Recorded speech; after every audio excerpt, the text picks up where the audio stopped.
מי שבאמת מצליח זה בן אדם שמבין שההצלחה חייב להיות בדרך הרבה כישלונות. לא יכול להיות רק הצלחה. בן אדם שרק מצליח זה האדם שזכה בלוטו. תסתכלו כמה זמן הכסף מחזיק אצלו? לא הרבה זמן. למה? כי הוא לא יודע להתעסק עם כסף. כסף זה שפה, זה כמו עברית. אני אגיד שאני יודע העברית הכי טוב שיש, אני לא יודע העברית הכי טוב שיש, אפילו בכלל לא. אבל הצלחה זה להבין שכל הדרך יהיה לי כישלונות, כישלונות, כישלונות, כישלונות, כישלונות, והצלחה.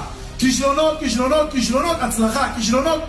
כל הזמן ככה זה עובד. וזה עובד כי אם אדם חווה כישלון, כישלון, כישלון ופורש, הוא בחיים לא יצליח. כישלון, כישלון, כישלון, כישלון, מצליח. כישלון, כישלון, כישלון, מצליח. ועוד לקוח שאומר לו לא, ועוד לקוח שאומר לו לא, ועוד אחד הוא אומר לו בוא נצטרף אלינו, יש לי מזר מדהים, ואז הוא אומר לו עזוב אותך, זה לא עובד. איך שמען סיפר שאמרו לו שאתה תרוויח 100,000 שקל, רק אז אני אצטרף, ואז שהרוויח 100,000 שקל אמרו לו לא, אתה יש לך מזל, אין מזל. כל הזמן יהיה להשיב תירוצים סביבכם. אבל ככה מייצרים הצלחה.